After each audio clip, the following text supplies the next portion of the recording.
Hi, I'm Valencia D'Souza. One of the most common grammar mistake that English learner do is with the subject-verb agreement. We should know the correct usage of verb. It is very important for a person to know the correct usage of verb, not only while speaking, by writing, also while conveying some message to somebody. So there are a set of rules that we need to follow when there are a set of rules to follow to know the correct usage of verb.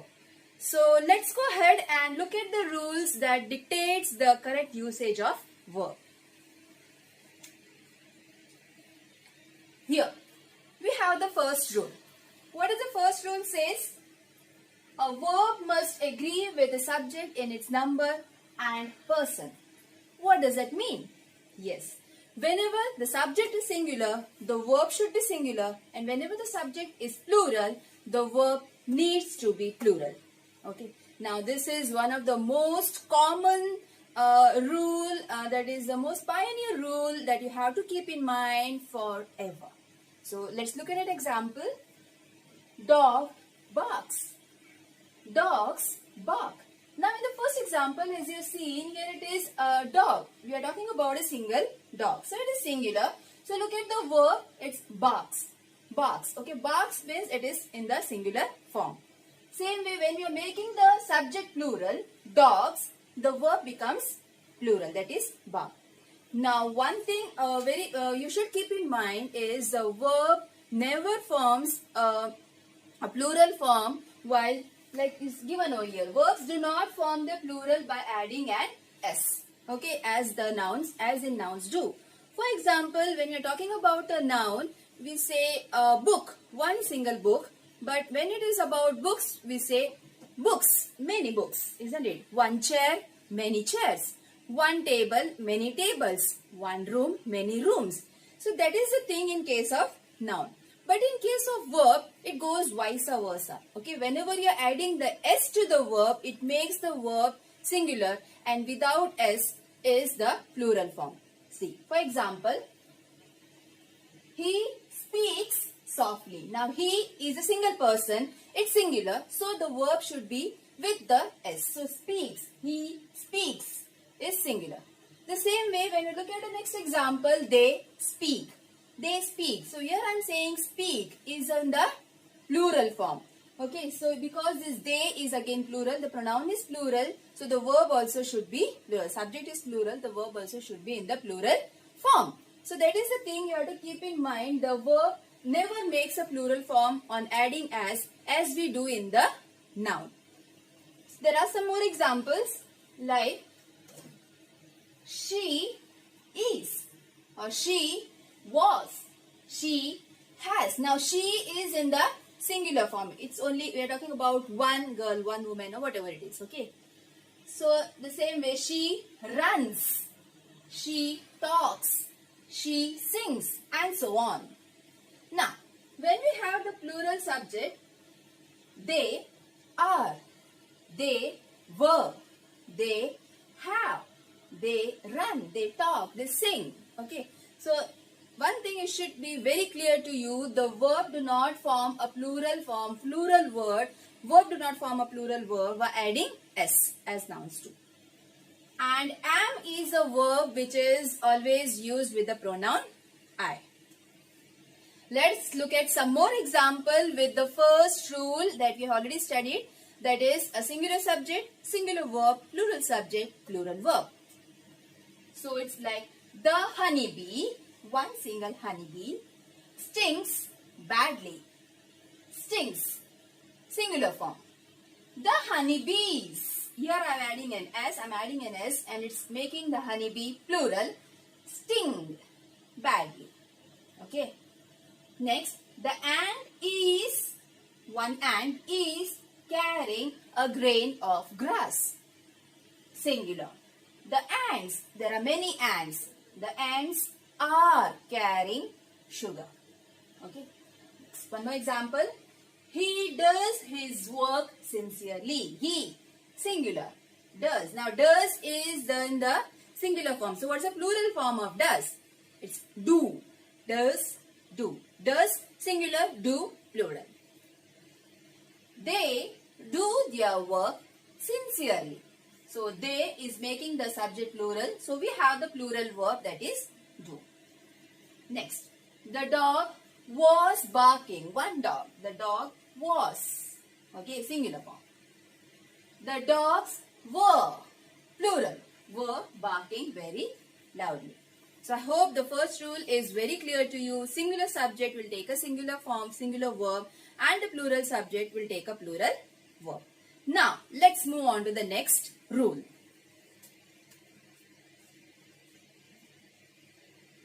Yes. What does the next rule say? When two or more singular subjects are joined with the connector and we use a plural verb. What does that mean? Here, for example, if I say, as I already told you in the first rule, that one singular subject will take a singular verb. But here, the scene is something else. We are adding one subject plus one more subject. So, 1 plus 1, it is turning the singular subject into plural. So, when the subject is turning from singular to plural, obviously, the verb also should be plural.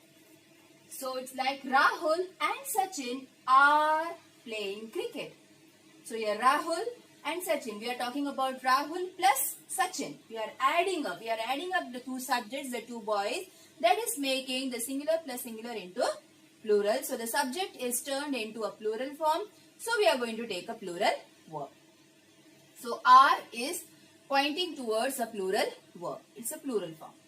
Next, he and his friends have been studying. Have. It's in the plural form. What's the singular form of have? Has. Very good. So, here it is. We are talking about he plus his friends. So, we are adding up. We are plussing up. We are adding up. So, it's making the subject plural. And thus, we are going to use a plural verb. Next example. Suzanne, Siona and Simona are sisters. So, here again, we are adding more than here there are three subjects, Siona, Suzanne and Simona. All these three together are making the subject into a plural form. So, we are going to use a plural verb. So, here we have are, it's in the plural form. Next, the bear and the cub were hunting. The bear plus the cub were hunting, plural verb. The singular form of verb is was. Exactly. I hope the second rule is also clear to you. When a singular subject plus a singular subject is there, so it is adding up using the connector and, so the subject is plural. The subject becomes plural and thus plural subject will take a plural verb. Let's move on to the third rule.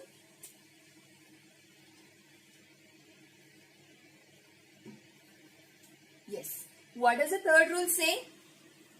When two singular subjects are separated by and, but it refers to the same idea, then we use a singular verb. Now, it is a little bit tricky because when we are just now in the second rule, I said that two singular subjects are joined together using and we use a plural verb. But here we are saying that singular subjects are separated by and. Okay. So, here, let's look at an example. Bread and jam is, singular, is my daily breakfast. Now, here, when I'm saying bread and jam, when I'm saying about bread and jam, it is like, it's not the, I'm not only saying that only, I'm not talking about only bread or only jam. I'm talking about a dish. Now, bread and jam together makes the name of a dish. It's the name of one singular dish. Okay. So, I'm not taking bread and jam separately. It is mixed up together and it is making as one food, one dish, one breakfast. So, it is going to be in the singular form. So, bread and jam is not two singular subjects. It's altogether one singular subject. So, singular subject is going to take a singular verb. Okay. Next, that famous dancer and singer has come to perform for us today.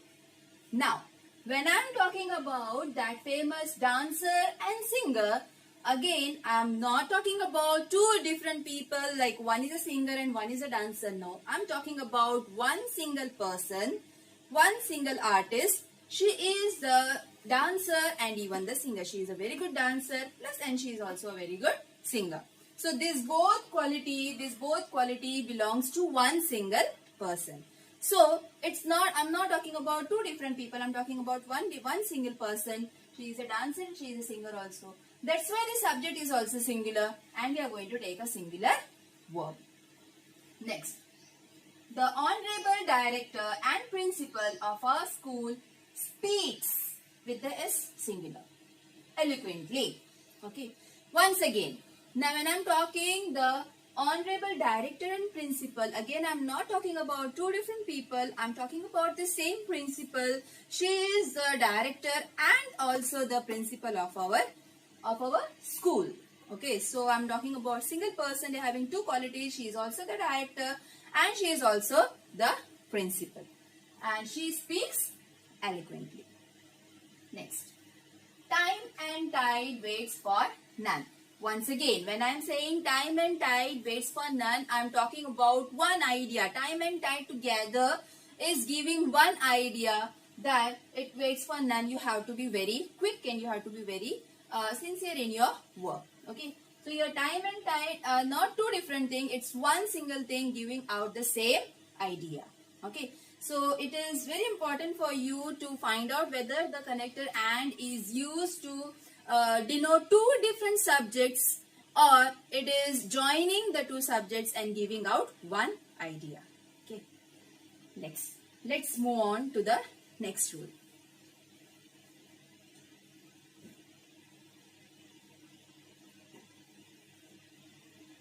Yes, what does our fourth rule say? When two or more singular subjects are connected by the connectors or, nor, either or neither nor, we use a singular verb. Okay. Now, please try to understand. Now, these are, again I am talking about the singular subject. See, now this thing is very much important for you to keep in mind, because the next rule is going to be in flow of this rule. Now, in this rule, in this fourth rule, I am talking about two singular subjects. Okay. So, when two singular subjects are joined with a connector or, nor, either or neither nor, the verb should be singular. So, please keep that in mind. For example, neither Suzanne nor John is available. Now, in the previous example, like second rule, in the second rule, I was saying the subjects we are joining up, we are adding up the subject. But here we are not adding up the subject, we are talking about two different subjects singularly, either he or she, neither he nor she. The first example, neither Suzanne nor John. So, I'm not joining Suzanne and John as one person or as one team. I'm talking about like two different people. Okay. So, neither Suzanne nor John. Here, I'm talking about Suzanne and John individually. So, they both are singular. I'm not joining them. Okay. So, we are going to use the singular verb. Is in the singular form. Next example. My uncle or aunt is arriving by bus today. Once again, I'm talking about either my uncle or my aunt. I'm not talking about both the people, both the person. They are not coming together. Any one of them may come today. Okay. So, I'm talking about these two people as individually. So, it is singular. Both the subjects are singular. We are going to take the verb also in the singular form. Either Tom or Stephen is helping today with the stage decoration.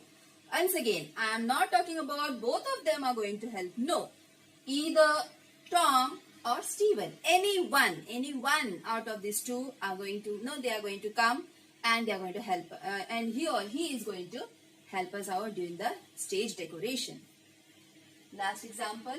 My sister nor my brother fights with me. See, fights with the S. So, it is in the singular form. Verbs do not form plural by adding up a s. Okay. So here fights is making a singular verb. It's making the verb into singular form. So here once again I am talking about, I am not joining up brother and sister. I am not joining up sister and brother. I am taking sister, neither my sister nor my brother. Neither he, neither she, nor she. Nobody fights with me. Okay. So I hope, try to make these two rules separate. Like in the second rule, I was joining up, I was adding up the two subjects. We have added up the two subjects, and when two subjects are added up, we use a plural form. But in this examples or in this rule, we are not adding up. We are using, or we are talking about two different subjects in the individual form. Okay. So here now, as I told you, the next rule is coming in flow of this same rule, fourth rule. So once again, please look at the rule. When two or more singular subject. Okay. So the next rule is the same, but it only says that when two or more plural subjects. Okay. So whenever the subjects are singular, the verb also should be singular. And whenever the two or more subjects are in the plural form, the verb will also be plural. Let's go ahead and watch it out.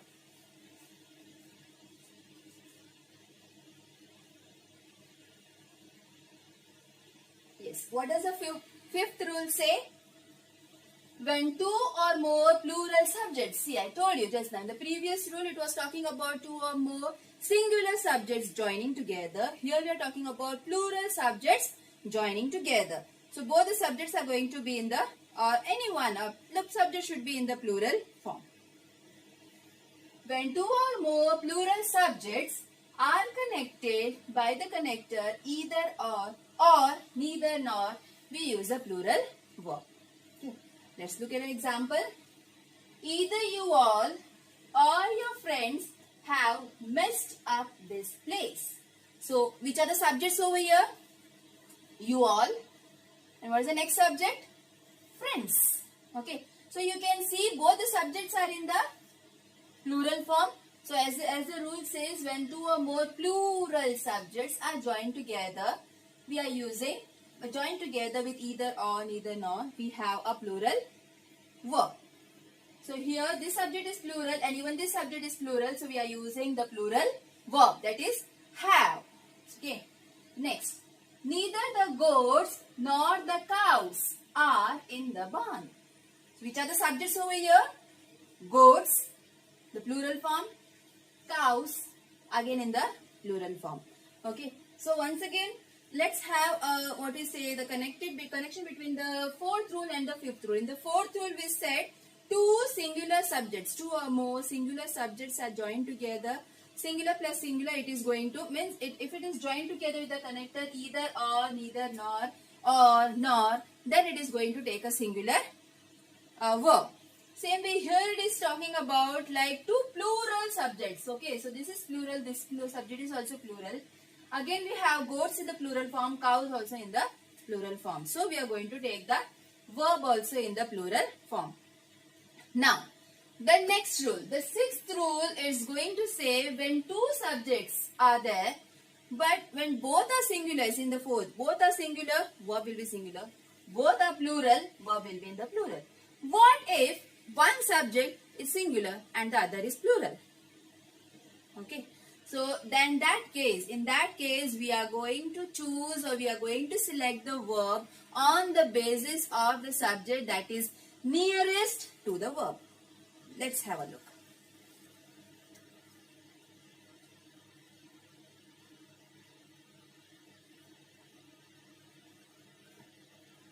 Yes. So, as I told you, in the fourth rule, we have seen both the subjects are singular.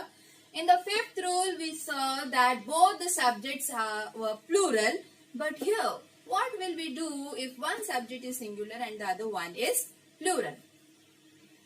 When the two subjects connected by either or neither nor are of different number means one subject is singular and one subject is plural. Different number or persons, then we use the verb that agrees with the subject nearest to it. What does it mean? Verb. Nearest to the verb. Okay. So the verb will agree with the subject that is nearest to it. Okay. Let's have a look at example. Neither the plates nor the serving bowl goes on that shelf. Now you have to find out which are the subjects. So here you can see the colored one, those are the subjects. Here we have plates, plural form, serving bowl, singular form. So as I told you in the fourth rule, if both are singular, subject verb will be singular, and in the fifth rule we saw if both are plural, the verb will be plural. But in this sixth rule, as it is already said, one is in the plural form and the other subject is in the singular form. So in that case, you are going to look at the agrees with the subject that is nearest to it. So here we have the verb and the subject nearest to the verb is bowl, serving bowl, and we are talking about one single bowl. It's in the singular form. Okay. So whatever is the subject nearest to the verb agrees with that.